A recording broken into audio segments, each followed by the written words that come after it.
Perkenalkan, nama saya Pitsando Paul Saragi, mahasiswa STO Kebinaguna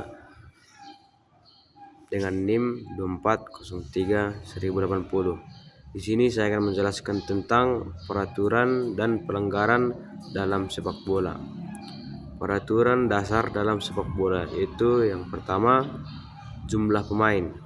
Satu tim terdiri dari maksimal 11 pemain, termasuk satu penjaga gawang.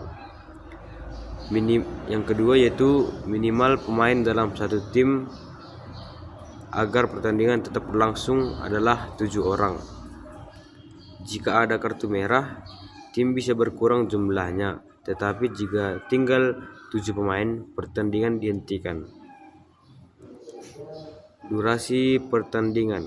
Pertandingan berlangsung selama 2 babak dikali 45 menit tambah injury time atau total seluruh waktunya adalah 90 menit. Istirahat antar babak selama 5 menit. Selanjutnya yaitu jika imbang pada pertandingan sistem gugur, bisa ada yang pertama perpanjangan waktu yaitu 2 kali 15 menit atau 30 menit. Yang selanjutnya itu adalah adu penalti jika masih imbang. Yang ketiga yaitu kick off dan bola jalan. Pertama, penjelasan tentang kick off yaitu kick off dimulai di tengah lapangan dan dilakukan saat memulai babak pertama, kedua, dan setelah terjadi gol. Bola dinyatakan berjalan jika bergerak dan tidak dalam kendali wasit. Selanjutnya yaitu gol. Gol sah jika seluruh bola melewati garis gawang antara 2 tiang dan di bawah mistar. Bola tidak boleh ada pelanggaran atau offside dalam prosesnya. Selanjutnya adalah penjelasan tentang offside. Seorang pemain offside jika pertama yaitu berada lebih dekat ke gawang lawan daripada bola, dan 2 pemain terakhir lawan saat bola diberikan. Selanjutnya itu ikut serta dalam permainan aktif atau menerima bola, mengganggu lawan, dan lain-lain. Tidak offside jika pertama yaitu berada di wilayah sendiri, kedua yaitu menerima bola dari tendangan gawang atau lemparan ke dalam atau tendangan surut. Jenis yang selanjutnya saya akan menjelaskan tentang jenis tendangan. Tendangan gawang yaitu tendangan yang pertama saya jelaskan. Maksudnya itu jika boleh keluar melewati garis gawang oleh tim lawan tapi bukan gol. Selanjutnya adalah tendangan surut jika bola keluar oleh tim bertahan. Selanjutnya adalah tendangan bebas langsung atau dapat dikatakan bisa ditendang langsung ke gawang.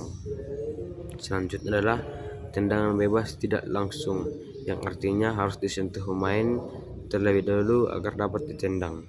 Selanjutnya adalah tendangan penalti. Tendangan ini diberikan jika pelanggaran terjadi di dalam kotak penalti. Selanjutnya yang saya jelaskan adalah lemparan ke dalam. Diberikan saat bola sepenuhnya keluar di garis samping dan dilakukan dengan kedua tangan dari atas kepala dan kedua kaki menyentuh tanah. Baik, kita akan masuk ke pelanggaran dalam sepak bola. Yang pertama yang akan saya jelaskan itu jenis pelanggaran umum. Pelanggaran ini biasanya menyebabkan tendangan bebas langsung atau penalti jika terjadi di dalam kotak penalti. Yang pertama itu menendang, menekel atau menjegal, mendorong atau menarik lawan secara sengaja. Yang selanjutnya adalah melompat kepada lawan secara berbahaya, yang artinya jika kita melompat ke lawan, kita akan otomatis bersentuhan secara fisik dengan lawan dengan bertabrakan contohnya.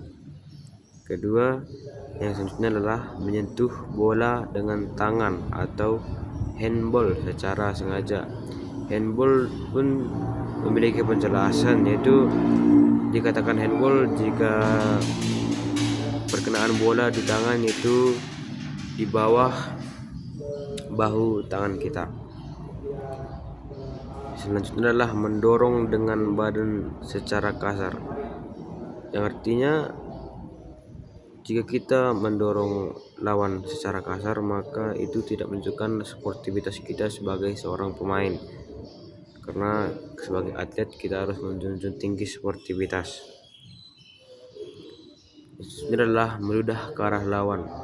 Meludah ke arah lawan merupakan hal yang sangat tidak sopan karena itu tidak menjunjung nilai sportivitas dalam permainan. Selanjutnya adalah menarik jersey pemain lawan. Menarik jersey merupakan pelanggaran karena tergantung juga dengan penariknya. Kalau dia menariknya secara tidak sengaja dan tidak menyebabkan pemain lawan kesusahan dalam bergerak atau menyebabkan baju pemain lawan rusak atau koyak, maka hal tersebut bukanlah merupakan suatu pelanggaran. Selanjutnya adalah melakukan sliding tackle berbahaya.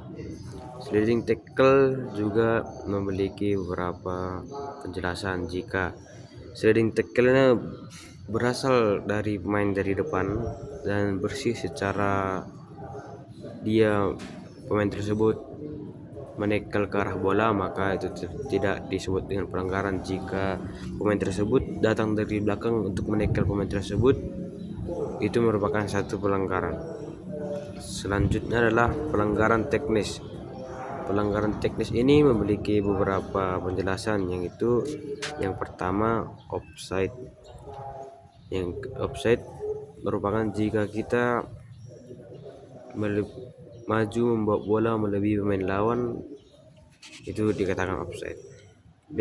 Yang kedua itu back pass ke kiper dengan kaki lalu ditangkap dengan tangan. Itu merupakan suatu peraturan penting dalam permainan sepak bola. Selanjutnya adalah kiper memegang bola lebih dari 6 detik. Karena kalau kiper memegang bola lebih dari 6 detik, itu dapat dikatakan sebagai suatu trik untuk mengulur waktu, bisa dibilang. Itu merupakan suatu pelanggaran. Pemain melakukan lemparan ke dalam yang salah. Itu memiliki trik-trik masing-masing.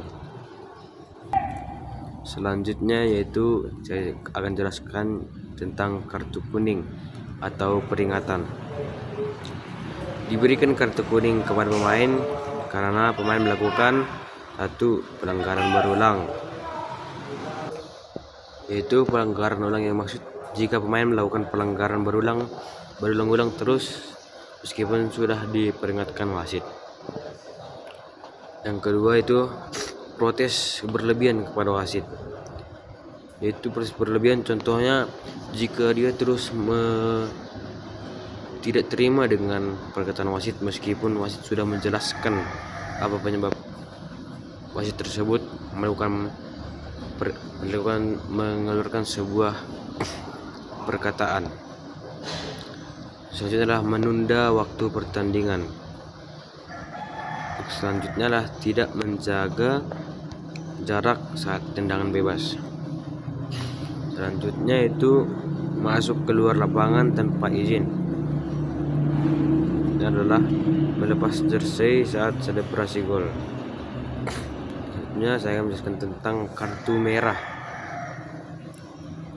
Kartu merah diberikan kepada pemain sepak bola jika melakukan yang pertama melakukan kekerasan fisik, yang kedua melakukan tackle brutal yang membahayakan lawan, yang selanjutnya adalah menggunakan kata-kata menghina atau rasis, selanjutnya meludah ke lawan atau ofisial, selanjutnya adalah mendapat 2 kali kartu kuning dalam satu permainan.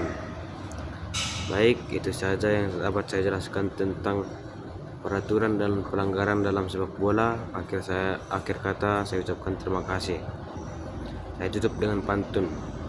Jika ada jarum yang patah, jangan disimpan di dalam peti. Jika ada kata yang salah, jangan disimpan dalam hati. Terima kasih, salam sejahtera.